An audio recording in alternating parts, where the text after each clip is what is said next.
Hola, ¿qué tal? Soy el pastor Eduardo Lara de la Iglesia Nueva Esperanza aquí en Creswell, Oregon, y me gustaría invitarte a tener un tiempo especial de adoración, tiempo para conectarte con Dios.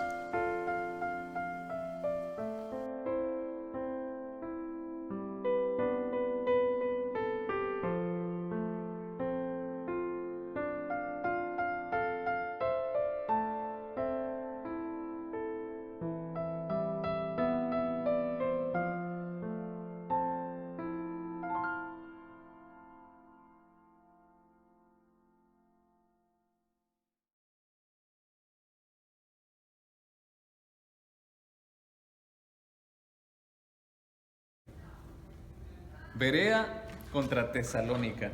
Sentimientos nobles contra sentimientos de envidia. Y seguimos aprendiendo, ¿verdad?, de los inicios del cristianismo en el libro de Hechos. Y ya estamos en el segundo viaje misionero de Pablo. Ya sabemos que no está con Bernabé, sino que ahora se fue con Silas y tomó también como asistente a Timoteo.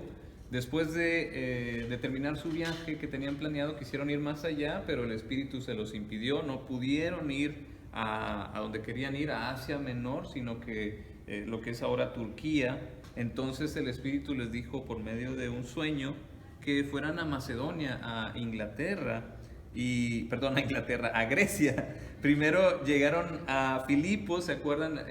La semana antepasada estamos viendo que ahí estaba Lidia y que estaba una mujer con un espíritu de adivinación que lo sacó Pablo porque ya lo tenía muy molesto, y lo que pasó es que lo metieron a la cárcel, y ahora en la cárcel pues el Señor los liberó, y el carcelero se iba a quitar la vida y le dijo Pablo, no, no, aquí estamos. Y entonces él preguntó, ¿qué tengo que hacer yo para ser salvo? Tienes que creer en Cristo y serán salvos tú y tu familia. Entonces el carcelero creyó, se le compartió la Biblia a toda su familia, creyeron, se bautizaron, igual que Lidia, y esa es la base de la iglesia en Filipos. Ese ya era el primer paso que estaban dando, yendo más allá, ¿verdad? Y ahora continúan su viaje. Voy a leer ahí en el capítulo 17. Dice, atravesando Anfípolis y Apolonia, Pablo y Silas llegaron a Tesalónica, donde había una sinagoga de los judíos, y como era su costumbre, Pablo entró en la sinagoga y 3 sábados seguidos discutió con ellos. Basándose en las escrituras, les explicaba y les demostraba que era necesario que el Mesías padeciera y resucitara. Les decía, este Jesús que les anuncio es el Mesías. Algunos de los judíos se convencieron y se unieron a Pablo y a Silas, como también lo hicieron un buen número de mujeres prominentes y muchos griegos que adoraban a Dios. Pero los judíos, llenos de envidia, reclutaron a unos maleantes callejeros con los que armaron una turba y empezaron a alborotar a la ciudad. Asaltaron la casa de Jasón en busca de Pablo y Silas con el fin de procesarlos públicamente, pero como no los encontraron, arrastraron a Jasón y a algunos de otros hermanos ante las autoridades de la ciudad, gritando, estos han trastornado al mundo entero, han venido también acá, y Jasón los ha recibido en su casa. Todos ellos actúan en contra de los decretos del emperador, afirmando que hay otro rey que se llama Jesús. Al oír esto, la multitud y las autoridades de la ciudad se alborotaron. Entonces, estas exigieron fianza a Jasón y a los demás para dejarlos en libertad. La envidia te corroe. ¿Han escuchado esa frase? La envidia te corroe. Lo que significa es que la envidia te oxida, la envidia te corrosiona, te hace menos de lo que realmente eres y lo que estás diseñado para hacer. La envidia provoca cosas negativas. Y aquí vemos un ejemplo en los judíos que no aceptaron el Evangelio y que no aceptaron a Cristo como Rey. La pregunta es, ¿por qué estaban celosos? ¿Qué era lo que los había provocado esta envidia? Y lo que pasa es que los judíos eran proselitistas. ¿Qué significa eso? Que ellos también querían que la demás gente viniera a alabar a Dios, al Dios verdadero. Pero cuando este Dios verdadero se reveló completamente en Cristo, no le creyeron. Y ahora venían estos cristianos, quién sabe de dónde, y empezaron a compartir de Cristo y la gente se estaba empezando a convertir. Poquitos judíos se convirtieron, pero muchos griegos, muchas mujeres pudientes, esta gente que los judíos estaban tratando de convertir, vinieron los cristianos y lo convirtieron. Y entonces al ver que Dios estaba bendiciendo a estos cristianos, pues sintieron envidia. ¿Por qué no los había bendecido a ellos? Y la pregunta de esto es, ¿alguna vez has sentido envidia? Nunca. Pero bueno, ¿qué es la envidia? La envidia, según el diccionario de la Real Academia de la Lengua, es tristeza o pesar por el bien ajeno.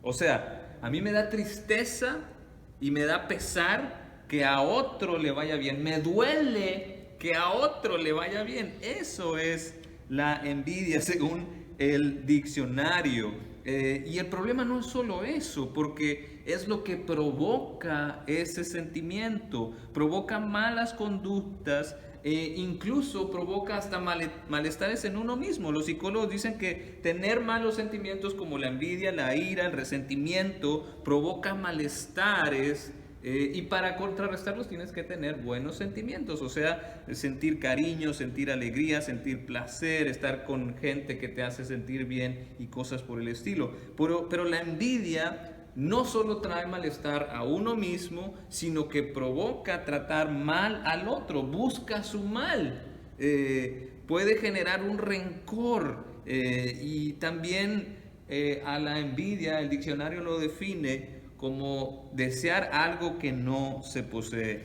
O sea, el pasto siempre es más verde en el jardín del vecino. Y todo empieza con una emoción. Las emociones no las podemos evitar porque uno las siente. No se sienta mal por sentir emociones porque Dios nos hizo con emociones. Dios también parece tener emociones. Se enoja, se siente algo, ¿verdad? Pero el problema es que esas emociones evolucionan en sentimientos. Los sentimientos, esos sí los tenemos más conciencia de los sentimientos que tenemos. No es algo que nos salga sin querer queriendo. O sea, una emoción sí te sale sin querer queriendo. Tú sientes algo, tienes una reacción interna, algo en tu cuerpo te hace sentir algo. Pero un sentimiento ya es algo que tú lo evolucionaste hacia algo más. No es algo nada más que te sientes triste. Bueno, pero esta tristeza a mí me genera este sentimiento. Entonces los sentimientos sí son conscientes, o sea, sí tienes responsabilidad en eso. Entonces, ¿cómo le hacemos con la envidia? Que no es una emoción, sino un sentimiento. Es algo que nosotros desencadenamos, que nosotros tenemos parte en esa decisión de tener envidia. ¿Cómo le hacemos para contrarrestar la envidia? ¿Qué hacemos contra la envidia? Necesitamos sentimientos más nobles. Mira cómo sigue el viaje, ¿verdad? Bueno, entonces se hizo ahí la turba gracias a estos que no les cayó. Y tan pronto como se hizo de noche, los hermanos enviaron a Pablo y a Silas a Berea, quienes al llegar se dirigieron a la sinagoga de los judíos. O sea, no aprendían la lección, seguían predicando el evangelio como era su costumbre, iban a la sinagoga. Estos eran de sentimientos más nobles que los de Tesalónica, de modo que recibieron el mensaje con toda avidez y todos los días examinaban las escrituras para ver si era verdad lo que se les anunciaba. Muchos de los judíos creyeron y también gran número de griegos, incluso mujeres distinguidas y no pocos hombres. O sea, tuvieron la misma reacción. Pero también los judíos de Tesalónica los siguieron, se enteraron de que también en Berea estaba Pablo predicando la palabra de Dios, fueron allí para agitar y alborotar a las multitudes. Enseguida los hermanos enviaron a Pablo hasta la costa, pero Silas y Timoteo se quedaron en Berea. Los que acompañaban a Pablo lo llevaron hasta Atenas. Y luego regresaron con instrucciones de que Sila y Timoteo se reunieran con él tan pronto como les fuera posible. Estos de Berea, que era el siguiente pueblo que visitaron, eran de sentimientos más nobles. Estos sentimientos nobles, como digo, los sentimientos son más conscientes. Al igual que la envidia, tú también participas en la conciencia de tener sentimientos más nobles. La diferencia es que los sentimientos más nobles te abren al Evangelio, y los que no son nobles, los sentimientos negativos, te cierran al Evangelio. Los judíos de Berea se distinguieron por estar abiertos, por ser nobles. Y sabe, esa palabra que usa nobles en la Biblia, literalmente en griego significa eugenio. Son eugenios. Es decir, eu es bueno y genio viene de gen.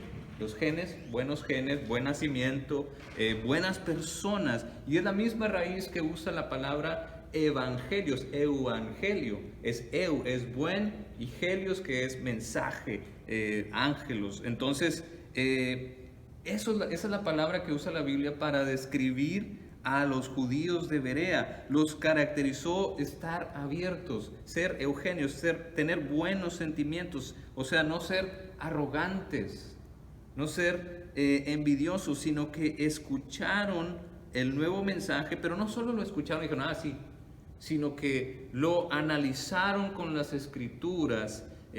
No fueron prejuiciosos, sino amables, pero eso no es todo. Tenían que ir a donde tenían la referencia de lo bueno, que es la palabra de Dios, que era lo que los hacía conducirse con bondad. Es que tenían a la Biblia, bueno, no a la Biblia, a las Escrituras. Ellos tenían el Antiguo Testamento, y eso era lo que los guiaba a hacer el bien. Ellos no se dejaban llevar por todo lo que escuchaban, pero tampoco estaban cerrados sus oídos, sino que eran amables en todo el proceso. Esas son características buenas y que son admiradas de los inicios del cristianismo. Ser amables y seguir lo bueno, o sea, la palabra de Dios. Pero bueno, la pregunta sigue la misma. ¿Cómo le hacemos para ser así y no ser envidiosos? No dejar que la envidia nos carcoma, nos oxide, nos haga menos de lo que estamos diseñados para hacer. ¿Cómo le hacemos? Bueno, miren lo que dice el mismo Pablo a otro de sus asistentes después, que es Tito. Dice, en otro tiempo, también nosotros éramos necios y desobedientes. Estábamos descarriados y éramos esclavos de todo género de pasiones y placeres. Vivíamos en la malicia y en la envidia. Éramos detestables y nos odiábamos unos a otros. Pero cuando se manifestaron la bondad y el amor de Dios nuestro Salvador, Él nos salvó, no por nuestras propias obras de justicia, sino por su misericordia. Nos salvó mediante el lavamiento de la regeneración y de la renovación por el Espíritu Santo, el cual fue derramado abundantemente sobre nosotros por medio de Jesucristo nuestro Salvador. Así lo hizo para que, justificados por su gracia, llegáramos a ser herederos que abrigan la esperanza de recibir la vida eterna. Este mensaje es digno de confianza y quiero que lo recalques para los que han creído en Dios, se empeñen en hacer buenas obras. Esto es excelente y provechoso para todos. O sea, ¿cómo le hacemos? No podemos solos. Necesitamos un Salvador, no solamente que nos salve del infierno y que nos dé vida eterna, sino que nos regenera por medio del Espíritu Santo. No hay de otra para ser obediente y dejar de ser necio, dejar de ser esclavo de pasiones y placeres, para vivir con sentimientos nobles, sentimientos buenos que nos den bienestar, que no sean maliciosos o envidiosos. Necesitamos a Cristo, necesitamos nacer de nuevo, para ser Eugenios, para ser buenas personas, para tener esos buenos genes del Evangelio. Dios es el único que nos puede transformar y lo hace cuando nosotros ponemos nuestra fe en Cristo, nos hace herederos de la esperanza de vida eterna y nos llena con el Espíritu Santo, que es el que nos purifica, es el que nos lava, es el que nos regenera, nos hace una nueva creación. Si tú no lo has hecho, hoy es el día de salvación, hoy puede empezar a cambiar tu vida, o puedes dejar esta envidia, estos sentimientos negativos. Si te rindes a Cristo, vas a tener sentimientos más nobles. Cuando escuches, cuando evalúes que lo que se te dice es cierto o no, y te das cuenta de la bondad del Evangelio en su palabra, eso te va a hacer cambiar. Y si tú ya le dijiste que sí a Cristo, si ya tienes la esperanza de vida eterna, no dejes que la envidia y otros sentimientos negativos invadan tu vida y te quiten la alegría y el gozo de tener a Cristo, que se da cuando obedeces a Dios, cuando escuchas la guía del Espíritu Santo. Deja que el Espíritu Santo te cambie esos malos sentimientos y ponga buenos. Escúchalo y obedécelo. Lo siento, pero no hay de otra. Esa es la manera en que cambiamos. Hay que leer la Biblia con la ayuda del Espíritu Santo y hay que distinguir qué cambios tenemos que hacer, qué cambios me está pidiendo Dios que haga, qué cosas tengo que obedecer, qué cosas tengo que dejar y qué cosas tengo que seguir. No dejes que la manifestación de la bondad en Cristo y su Espíritu se haga inerte en tu vida, que no dé fruto, que no tenga ninguna consecuencia. Nadie puede acercarse a Dios y a su Espíritu y es el mismo.